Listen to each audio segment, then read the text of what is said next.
أعوذ بالله من الشيطان الرجيم. بسم الله الرحمن الرحيم. الحمد لله رب العالمين. الرحمن الرحيم. مالك يوم الدين. إياك نعبد وإياك نستعين. اهدنا الصراط المستقيم.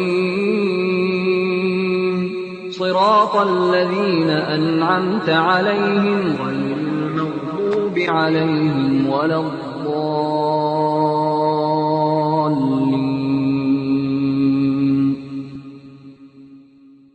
Of Allah, the most compassionate and most merciful, and may the peace and blessings of Allah be upon His last and beloved Messenger Muhammad, and may the peace and blessings of Allah be upon you all. This is the second episode in the program The Qur'an in Practice, and it's entitled How to Diagnose and Cure the Problem of the Widespread of Crime.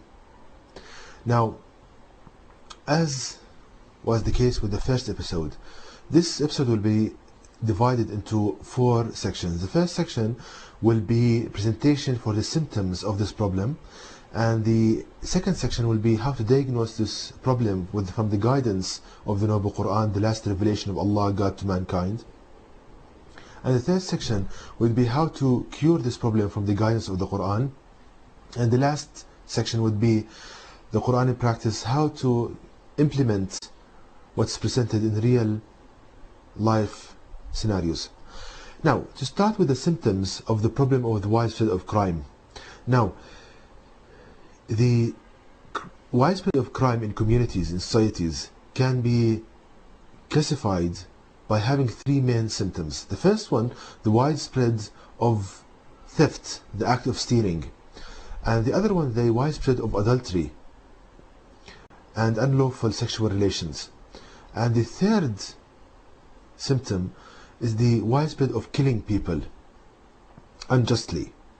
Now, these 3 symptoms are the main symptoms for the widespread of crime in communities, and they lead to all other categories of crime.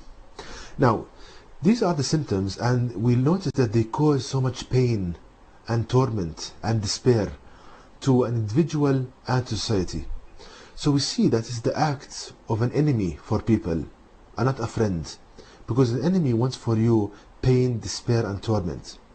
Now, if we go to the Noble Qur'an to diagnose this, to know the cause for these symptoms, Allah Almighty gives us the answer to this question about the cause for these symptoms of the widespread of crime. As you can see on the screen, in the Noble Qur'an, in chapter 2, verses 168 and 169, states, O mankind, eat of that which is lawful and good on the earth, and follow not the footsteps of Satan. Verily, he is to you an open enemy. He commands you what is harmful, sinful, and say about Allah what you have no knowledge of. So, if we reflect and ponder upon the verse of the Noble Qur'an, and the key to understanding the Noble Qur'an is to ponder and reflect upon its verses, and not just merely reciting them. So Allah Almighty states, O mankind, O people. So here's the problem is universal. Eat of that which is lawful and good, meaning follow the guidance of Allah God Almighty in the Noble Qur'an, and follow not the footsteps of Satan. So Allah Almighty here warns us not to follow the teachings of Satan. Verily, he is to you an open enemy. So Allah God Almighty here teaches us that the relationship between Satan and people, that Satan is an open enemy, he's an enemy for you. An enemy wants pain, despair and torment for you. He doesn't want your happiness. Allah Almighty states in the next verse, he, i.e. Satan, commands you what is harmful, sinful, and say about Allah what you have no knowledge of. So Allah Almighty teaches us that Satan commands you what is harmful, i.e. to hurt yourself and others, and sinful, and say about Allah what you have no knowledge of. So if we compare the symptoms of the widespread of crime and the symptoms of and what Satan wants for people to do, we see a perfect match between the two. So we can conclude from this that the reason and the cause for the widespread of crime is Satan. Now, having said that, we need to understand where is Satan, how does he affect us, and how he can cause the widespread of crime. Now, the only book on the face of the earth that teaches you how does Satan affect you is the last revelation of Allah God Almighty to people, the Noble Qur'an. Now, Allah Almighty teaches us what is Satan, how does he affect us, by pondering upon 4 verses of the Noble Qur'an.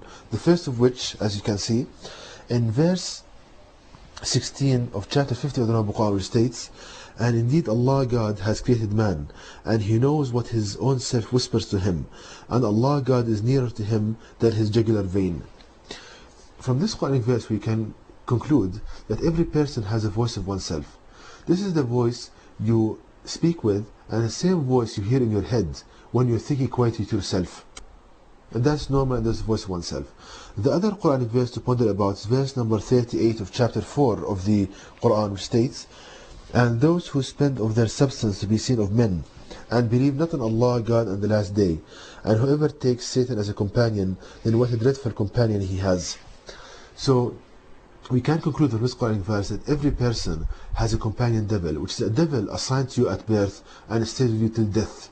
It's a companion to you in your earthly journey. So how does this companion devil affect you? We can learn the answer for this in the Noble Quran in chapter 17 verse 64, which states, "And before them gradually those whom you can among them with your voice, make assault on them with your imaginations and your induced feelings, mutually share with them wealth and children, and make promises to them, but Satan promises them nothing but deceit." So Allah Almighty teaches us that this companion devil, he tries to trick you, he befools you with his voice, which means that this companion devil, he talks to you like a person talks to you. So he tries to trick you and befool you with his voice, with the thoughts contained in his voice to you. Now, what is this voice? Where is this voice of Satan? Where is the voice of my companion devil? Allah Almighty teaches us the answer for this in the Noble Quran in chapter 114 verse 4, which states, "From the evil of the whisperer who hides."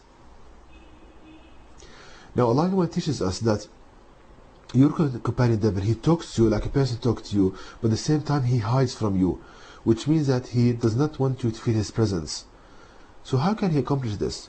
The only way he can accomplish this from a scientific point of view, if he matches his voice with regards to tone, speed, and languages you know, to the one you hear in your head, to the voice of yourself, and an idea pops up in your head, and you think that yourself is telling you this, while actually it's your companion devil. And you can distinguish between your thoughts and those of your companion devil by analyzing the contents of the thought. So if the thought contains ideas of harm, to hate yourself and others, ideas of lust and perverse sexual ideas, and to say about Allah what you have no knowledge of, then the source of these ideas is your companion devil, not yourself. Now, how does your companion devil cause you to commit stealing, theft, to commit adultery and killing? Now Allah Almighty gives us the answer in the Noble Quran in chapter 2 verse 268, which states, "Satan promises you poverty and commands you sinful acts, while Allah God Almighty promises you forgiveness and bounty from him, and Allah encompassed all things, all knower." So Allah Almighty teaches us, look at the beauty of the Noble Quran, that Satan promises you poverty and commands you to perform sinful acts. Now if we analyze these words, how does Satan promises you poverty? Your companion devil comes to you with a voice identical to the one you think with and you hear in your head, and tells you, for example, as if you are thinking to yourself with these ideas, telling you that you will become poor, calamities will befall you. So the way out of this is to steal. If you steal money, then you will be rich, and this poverty will be removed. This promised poverty will be removed. This fear of poverty will be removed. So we see the beauty of the last revelation of Allah God, the Noble Quran, that your companion devil, he talks to you in your head as if you are talking to yourself, and he makes you fearful of becoming poor, and he gives you the ways out of it by